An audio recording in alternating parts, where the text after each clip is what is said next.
or the terrifying dangers of quantum consciousness you never knew. Have you ever had a moment of deja vu so intense it felt like a glitch in reality? Or maybe you've looked in the mirror and for a split second felt a weird, profound disconnect, like the person staring back wasn't really you? We usually write these moments off as tricks of the mind, just little neurological hiccups in a world that's otherwise stable and predictable. But what if they're not? What if they're fleeting glimpses into a reality that's far more fragile and, frankly, more terrifying than we've ever imagined?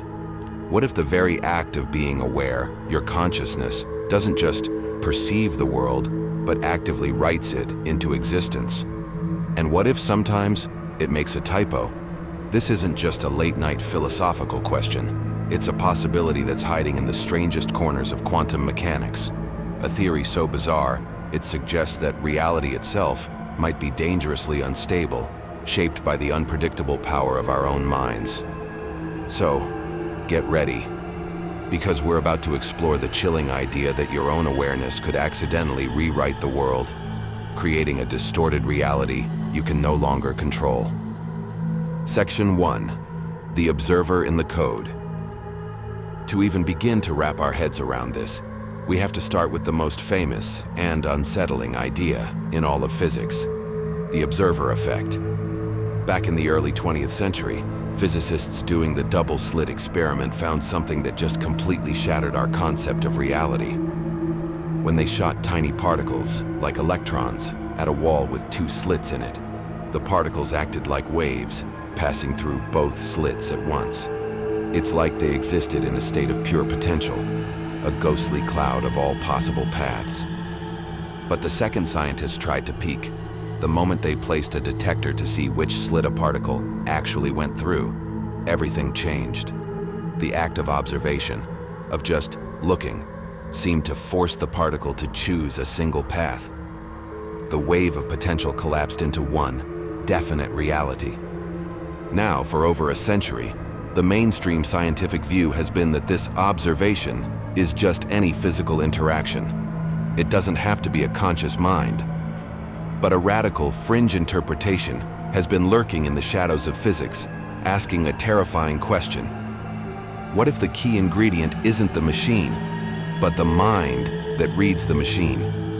What if consciousness is the true dividing line between what's possible and what's real? This idea isn't supported by most scientists, but it opens a door to a universe where the world doesn't solidify until a conscious mind looks at it.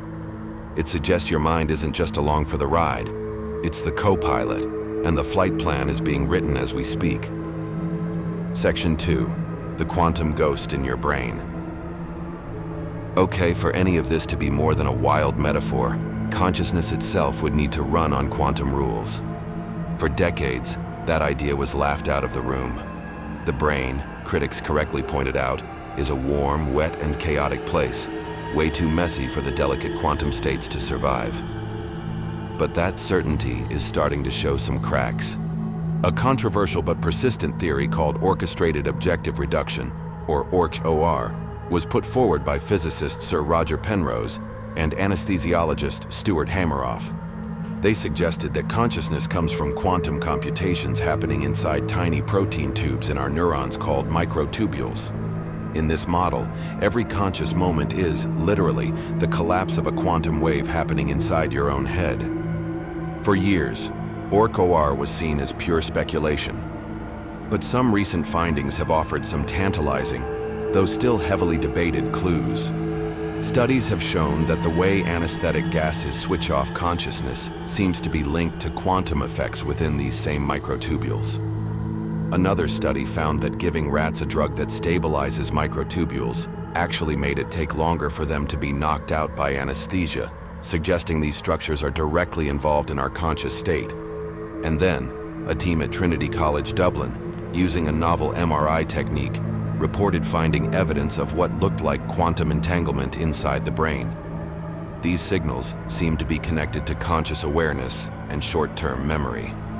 Now, to be clear, these findings are nowhere near definitive proof, and many scientists are extremely skeptical. But they are chipping away at the old assumption that the brain is no place for quantum mechanics. They raise the spooky possibility that the engine of our awareness is powered by the same ghostly rules that run the subatomic world. Section 3. The first danger, reality distortion. If our minds are quantum engines, and if observation shapes reality, we have to face the first terrifying danger, reality distortion. This is where we leave speculative science behind and veer into full-blown philosophical horror. Think about our shared consensus reality, the world we all basically agree on. What if it isn't a solid, objective thing? What if instead, it's just an average, a statistical agreement formed by billions of minds all observing it into a stable state? In this view, collective consciousness isn't some spiritual concept.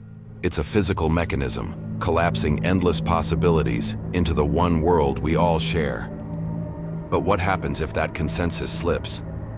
What if a mass delusion or a shared hysteria became so powerful that it started to observe a different reality into being? This isn't about just changing your point of view. It's the idea that a collective mistake could start to physically warp the world. It's a thought experiment, of course, with no scientific basis, but it pushes the observer-created reality idea to its ultimate conclusion. Could historical facts become flexible? Could the laws of physics themselves bend under the weight of focused collective belief? On a personal level, this danger is even scarier. If your mind shapes your reality, what are your darkest thoughts doing? What if your deepest anxieties aren't just internal noise, but are actively observing a world where those fears are more likely to come true? In this scenario, your mind isn't just a prisoner of its own fear, it's the architect of the prison itself. The world could twist into an unstable reflection of our own inner chaos, a place where the line between nightmare and reality just dissolves. Section 4. The second danger, identity collapse. The second danger turns inward, and it attacks the very core of who you are. We like to think of ourself as a continuous solid thing. The you of yesterday is the you of today and will be the you of tomorrow. But if consciousness is a quantum process, your identity might be just as fragile as any quantum state.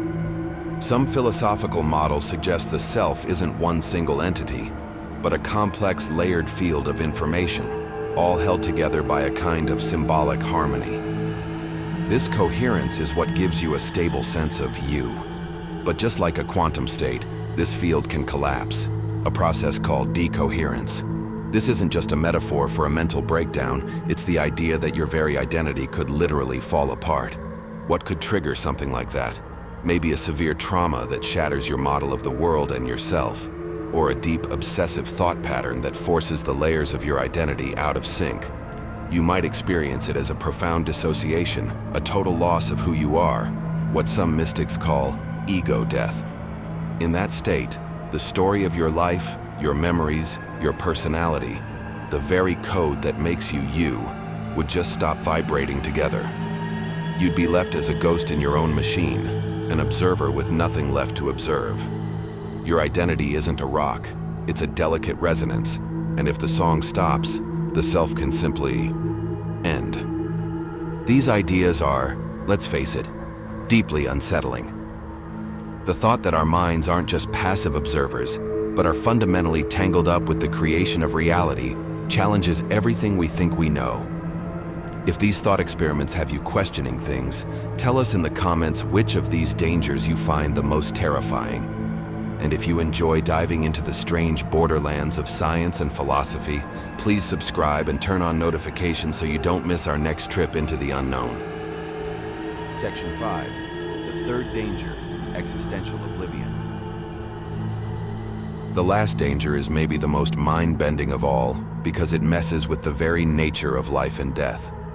It comes from a bizarre thought experiment in quantum mechanics called quantum immortality, which is an offshoot of the many worlds interpretation. The many worlds theory says that every time a quantum event has more than one possible outcome, the universe splits. Every single possibility becomes real, just in a separate, parallel universe. Now combine this with a quantum model of consciousness, and you get a truly chilling scenario. Imagine a situation that could end your life. At the moment of that event, the the universe splits. In one timeline, you die. But in another, through some freak accident or one in a trillion chance, you survive. The theory of quantum immortality suggests that your consciousness, by definition, will only ever experience the timeline where it continues to exist. You'd never be aware of the countless universes where you died. You would just find yourself surviving over and over against impossible odds. From your perspective, you would appear to be immortal. But this isn't a superpower, it's a curse. You'd be doomed to keep living, surviving every illness, every accident, every tragedy. You would watch the world and everyone you've ever loved grow old, decay, and disappear, while you are dragged forward through time, an eternal witness in an ever-emptying world. And what does you even mean anymore? With every split, endless versions of you are created. Are you the original?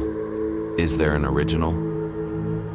The concept of a unique self is shattered, replaced by an infinite branching tree of near-identical copies, most of whom might be suffering fates you can't even imagine. It's not the fear of death that's terrifying anymore.